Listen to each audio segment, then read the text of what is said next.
What's up, iPad letterers? Welcome back to my channel. My name is Karen. I'm from iPad Lettering, bringing you the best tips and tricks about anything iPad related. In today's video, I thought I'll do something a little bit different and I will answer your most frequently asked questions. So I went through all my social medias and I collected the 5 top most asked questions, and I will answer them all in this video. So stay tuned. One of the reasons why I'm filming this video on the couch is because one of the questions that you had was, what is the best posture for iPad lettering? And I have to be honest, I'm not the best person to answer this question because I do most of my iPad lettering on the couch, like right here. But I thought, well, maybe some of you like the idea of lettering on the couch as well. So I'll show you how I sit and what I do, and then maybe you'll find this a little bit helpful. So first thing I want to show you is this little beanbag here. This is called an iBeanie, and I will put a link in the description of the video so you can find the iBeanie. It comes in different patterns and different designs, and I really like this because it's quite flexible. You'll see here I've got some different pillows and cushions, but the problem with those is that they're not flexible. So with this one, I can put the iPad on it, and then I can put it at different angles, and then it'll just stay there. So whatever angle I want to use with my iPad, it stays in that same position. And it's got a little pocket here, so you can put your iPhone maybe, so you don't lose it in the couch. So this is really handy, and I really like it. Now, when it comes to iPad lettering, the posture I find most comfortable usually is that I'll put my legs up on the couch like this, and then I make sure that I can move my hand enough, and that's pretty much all there is to that. So one of the things I really recommend is that you don't sit in the same position all the time, because what happens is when you look down on the iPad, it'll put a lot of strain on the back of your neck. I've actually had an issue with this at some stage, and I needed to see the physio. So what my physio recommended is that I do stretches for my neck.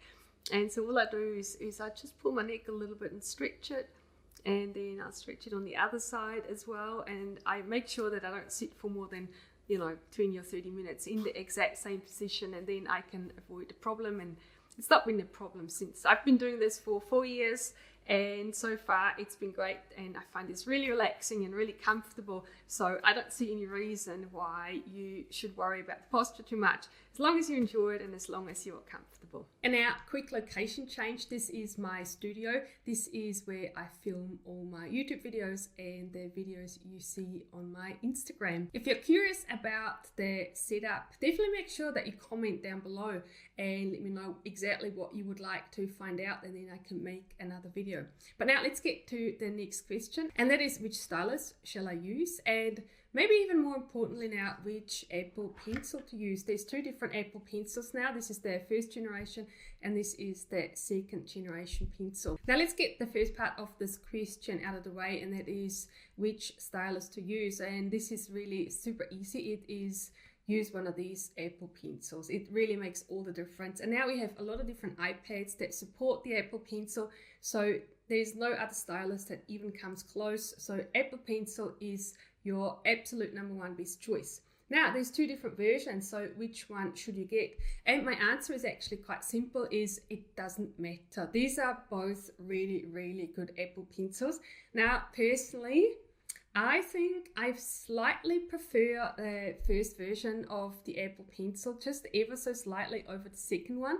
And the only reason is because of the weight distribution. I feel this is a little bit nicer. It sits in my hand a little bit nicer. It's just a tiny little bit heavier. And I like that it's round. This one's not round. This one has got this flat edge here. And that's why if I had a choice, if I could choose from any Apple Pencil, I would probably still go with the first version. But unfortunately, the 1st generation Apple Pencil doesn't work with the new iPad Pros. And that is both the 11-inch and the 12.9-inch iPad Pros that came out in 2018. Those are the current 2 iPads that work with the 2nd version of the Apple Pencil. And all other iPads work with the 1st version of the Apple Pencil. Now, if you wanted to find out more about which iPad to choose, make sure you watch my iPad review video. I'm going to bloop that up somewhere here probably, and then you can watch that and you can see all the iPads I have and which one I recommend. And my recommendation actually hasn't changed. It's still absolutely the 3rd generation 12.9 iPad Pro. I love this iPad, and that's why I use the 2nd generation Apple Pencil, because that's the only one that works with it. And it's not that much of a difference, so it doesn't bother me too much. I just wanted to let you know that you have these options, and also to make sure that you get the right Apple Pencil for the iPad that you buy, because otherwise it won't work. In terms of pressure sensitivity or usability or lag or anything like that, there is absolutely no difference between these two pencils. They're both equally perfect and super nice to use, so you don't have to worry about that. So out of these, Apple pencils are amazing. Choose one of these that match your iPad and don't even think about using any other stylus. All right, now, so the next question I get asked a lot is whether or not I use a screen protector and which screen protector I use. So yes, I do use a screen protector, and I think it's actually really useful. I know that some of you don't like the glass feeling of the iPad. I don't mind it personally, but when it comes to lettering, especially if you need to be a little bit precise, having a screen protector really makes a big difference. And the only screen protector that I like and recommend is by Paperlike, and this is what it looks like. It comes as a package of 2, so this is really nice. So if you make a mistake, or if you have more than one iPad, or if one wears out, you actually have 2 of them in the package, and it has super detailed instructions of how to apply. Make sure you watch the video about how to apply these, and I really think they make a huge difference. There's also a link in the description of the video, so make sure you check that out if you want to get a screen protector, which I really recommend you should. All right, now let's do another location change, and this time we are going to look at the iPad. And now let's get to my all-time #1 asked question. It's probably a question I'm answering at least 10 times a week, and that is, how do I create thin upstrokes and thick downstrokes? A lot of people seem to struggle with that, so let me give you a few pointers. So the first thing I always like to recommend is think about the amount of pressure that you put on the Apple Pencil on a scale from 1 to 10. The thin upstrokes should have a pressure of between 2 and 3, where 1 is hardly touching the iPad and 10 is almost making a hole into the iPad. So upstrokes between 2 and 3, and then the downstrokes probably between 8 and 9. So this is probably the right amount of pressure. And a lot of people are afraid of putting too much pressure on the iPad, but now I'm pressing down really hard, and when you do that, you can actually see the screen bend a little bit. So this can take quite a lot of pressure, so I'm really pressing hard. This is probably a 9.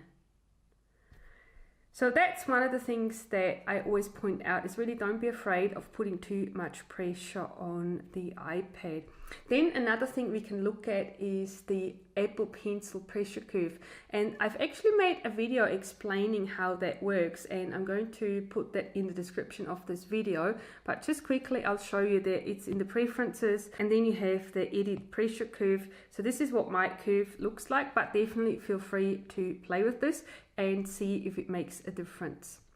Then the third thing that might happen is that your Apple Pencil actually is faulty. And I've had someone contacting me asking me why can I not get the thin upstrokes and the thick downstrokes, and as it turns out, the Apple Pencil was faulty. So definitely check out your Apple Pencil as well. Also make sure that the tip is screwed on nice and firmly. Sometimes you can get little blobs on the screen, and that also happens when the tip of the Apple Pencil is not screwed in properly. And then the last thing, maybe make sure that there's nothing covering the iPad. Sometimes you might have little armbands or something touching the screen other than the hand and the Apple Pencil, and that can cause a little bit of interference as well. All right, and then last but not least, a question that comes up every now and then is how much streamline should you use on your brush? And streamline is a feature that was introduced a few years ago by Procreate, which created a little bit of controversy when it was first introduced because a lot of people thought it was cheating. And I don't think it is. I think it's a strategy to use to make your letters look more beautiful, to enjoy the lettering experience more. So I think it's totally fine to use it. So let's have a look at this brush. And the streamline setting is what you can find here in the stroke properties. And you can see here that I've set this to 80%. I usually like to have the streamline setting anywhere between 80 and 100%, but definitely don't be afraid of just maxing it out and really enjoy the help it's giving you, creating beautiful smooth lines like this. So there's nothing wrong with using Streamline set to 100%, but having said that, you might feel that you really want to practice without it, so feel free to turn it off and see what happens when you do that, and then you can practice your lettering like this. And then if you feel, well, actually I would really rather use Streamline, then you can just turn it on again. So this is me using this brush without Streamline, and you can see here how it's a little bit wobbly. So, you know, probably you can practice a little bit without it, and then you can see the difference between having Streamline turned on and having it turned off. So let me turn it back on, and I'm just going to put it to the max and then see what this looks like when it's set to the max. And you see this is much easier and, you know, a little bit more enjoyable as well. And you know, at the end of the day, it's really about enjoying this, practicing with your iPad, having this hobby that is relaxing and that gives you joy. So whatever amount of Streamline gives you the most enjoyment, that's the setting I recommend you use.